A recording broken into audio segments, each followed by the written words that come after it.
감사합니다. 요기요교회 박윤석 목사입니다. 오늘 묵상할 본문은 마태복음 23장 25절에서 39절까지의 말씀인데요. 오늘은 25절 한 구절을 봉독하고 함께 묵상하도록 하겠습니다. 화 있을진저 외식하는 서기관들과 바리새인들이여, 잔과 대접의 겉은 깨끗이 하되 그 안에는 탐욕과 방탕으로 가득하게 하는도다. 어제에 이어 예수님의 화 있을진저 내용이 이어지고 있습니다. 어제는요 7가지 중에 4가지를 소개해드렸고요. 오늘은 나머지 3가지에 대한 내용입니다. 5번째 화는 방금 봉독했듯이 25절, 잔과 대접의 겉은 깨끗이 하되 그 안에는 탐욕과 방탕이 가득하다고 지적하고 있습니다. 이들은 제의적 정결을 위해서 과도하게 장로들의 전통을 따라 그릇을 아주 깨끗하게 닦았지만 정작 탐욕과 방탕으로 더러워진 마음은 씻을 줄 모르는 자들이었습니다. 그래서 예수님은요 이들을 향해서 눈먼 바리새인들이라고 이렇게 칭하곤 했는데요. 그러니까 정작 제일 가까이 있는 자신들의 안은 바라보지 못하기 때문에 눈이 멀었다, 맹인이다 라고 표현하는 것입니다. 그도 그럴 것이 우리 인간은요 한 치 앞을 내다볼 수 없는 미천한 존재 아닙니까? 그렇기 때문에 우리 인생의 인도자 대신 하나님을 믿고 의지할 수밖에 없는 피조물입니다. 그런데 여러분, 인도자와 안내자는 다릅니다. 우리 인생에는요 딱 한 분 인도자 하나님밖에 없고요. 그 외에는 그 하나님께로 가게 하는 안내자일 뿐입니다. 그런데요 바리새인들은요 자신의 안도 바라보지 못하는 맹인인데요, 자신들이 한 치 앞을 바라볼 수 있는 것처럼 백성들을 향한 백성들의 인도자라고 착각했던 것이죠. 또한 6번째 화로는요 그들에게 27절, 그러니까 회칠한 무덤 같으니 겉으로는 아름답게 보이나 그 안에는 죽은 사람의 뼈와 모든 더러운 것이 가득하다고 지적하고 있습니다. 그 당시에 무덤에다가 밝게 회칠을 했었는데요. 이는 부정한 무덤이 사람들에게 접촉하지 않을 수 있도록 무덤이 눈에 잘 띄게 만드는 작업이었습니다. 그렇게 회칠한 무덤은 눈에 잘 띄게 외양은 깨끗해졌겠지만 그 속은 어떻습니까? 썩은 시체들로 가득했겠죠. 그러니까 예수님은요 계속 이들이 외양에만 치우쳐져 있는 모습을 지적하고 있는 것입니다.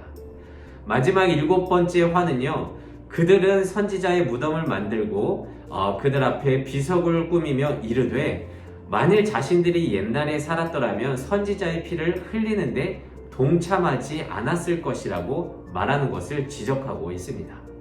쉽게 말하자면 이전 역사적 과오에 대해서 내가 만약에 그때 그 시절에 살았더라면 나는 그러한 잘못을 범하지 않았을 거라고 하는 것입니다. 이는 자신의 의로움과 믿음을 과신하는 교만에서 나오는 말인데요. 여러분, 우리는요 섰다 하면 넘어지는 자들이고요, 내가 버티고 있는 그 에너지 때문에 서 있는 것이 아니라 하나님께 우리가 의지하고 있기 때문에 서 있다는 것을 잊으면 안 됩니다. 이와 같이 예수님께서는 7가지 화를 통해서 이들의 위선, 그러니까 겉만 장식하는 외식에 대해서 지적하셨는데요. 그런데 여러분, 이 겉만 장식하는 외식은요 우리 삶 속에서 2가지 겸손치 못한 모습으로 드러나게 되어 있습니다. 첫째는 겉모양이 좋아야 하기 때문에 자신을 위해서 자신의 죄를 덮고 항상 변명만 된다는 것이고요. 또 하나는 그런 외식에 스스로 속아서 자신이 의롭다고 착각하여서 상대방을 지적하고 정죄한다는 것입니다. 그런데 여러분, 신앙은요 두려움에서 시작되는 것입니다. 나는 하나님 없이는 단 1초도 설 수 없는 존재이다. 나에게는 일말의 의의가 없고 언제든지 실족할 수 있다는 두려움. 섰다 하면 넘어지는 것이 인간임을 깨달아 하나님을 의지할 수밖에 없는 그 거룩한 두려움이 그나마 우리되게 만든다는 것입니다. 여러분들께 질문 드리겠습니다. 나에게는 그런 거룩한 두려움이 있습니까? 나는 그런 두려움이 있기 때문에 내 죄를 덮는 변명보다 솔직히 고백하며 회개하고 있습니까? 나는 그런 두려움이 있기 때문에 내 기준에 못한 상대를 정죄하기에 앞서서 내 모습은 어떤지 먼저 들여다보고 있습니까? 저는 삶 속에서 우리의 약함을 처절하게 느끼면서 나를 바라보게 될 때가 참 많은데요. 가끔씩 사람들이 저에게 찾아와 여러 가지 얘기를 합니다. 예를 들면 저 사람은 이래서 안 돼요. 이 사람은 저래서 안 돼요. 라고 하면서 한탄하면서 고백하는 이야기들을 들을 때가 있는데요. 그때마다 저는 흠칫흠칫 놀랄 때가 있습니다. 왜냐하면 먼저는 그 모든 이야기들이 내 얘기 같아서 놀랄 때가 있는 거고요. 두 번째는 말하는 사람이 자신의 이야기를 남 얘기하듯 얘기해서 놀란다는 것입니다. 그 사람을 저도 너무 잘 알지 않겠습니까? 이거는 당신의 얘기인데 남 얘기하듯 하네. 또, 야, 이거는 내 얘기인데 얘가 나를 알고 이런 얘기를 하나? 이렇게 생각한다는 것이죠. 이렇게 외식은요, 끈질기게 나를 바라보지 못하게 하는 교만의 선봉장입니다. 하지만 믿는다고 하면서도 왜 이런 일들이 일어나냐 하면은요, 거룩한 두려움이 사라지기 때문입니다. 난 그래도 저 정도는 아니야. 혹은 나도 그런 사람일지언정 네 잘못은 지금 알아야 돼 라고 하는 것이죠. 이게 지금까지 유대 지도자들을 향한 7가지 화 있을진저의 예수님의 비판입니다. 여러분, 우리는 죄를 지을 수밖에 없는 존재이기 때문에 하나님의 절대적인 은혜가 필요합니다. 나도 모르게 바리새인들처럼 외식하면서 내 안의 모습들은 바라보지 못하고 남들을 정죄하며 나는 조금 괜찮다고 여기며 살고 있지는 않습니까? 여러분, 우리 모든 인간들은요, 나 하나도 책임질 수 없는 부족한 자들입니다. 그래서 우리는 내 두 다리로 서 있는 것 같지만 하나님이 우리를 세워주고 있음을 기억하고 하나님만을 의지하는데 최선을 다해 힘을 써야 한다는 것입니다.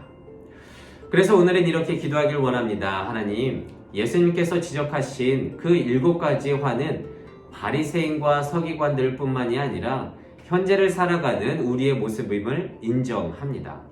그래서 외식에 빠져 나를 변명하고 내 의에 빠져 상대를 정죄하는 나를 긍휼히 여겨주시고 거룩한 두려움을 허락하여 주셔서 온전히 주를 바라보며 신앙생활할 수 있는 우리 되게 하여 주시옵소서. 오늘도 이 말씀을 붙들고 한날 승리하며 살아가는 우리 모두가 되시기를 진심으로 소망합니다. 기도하겠습니다.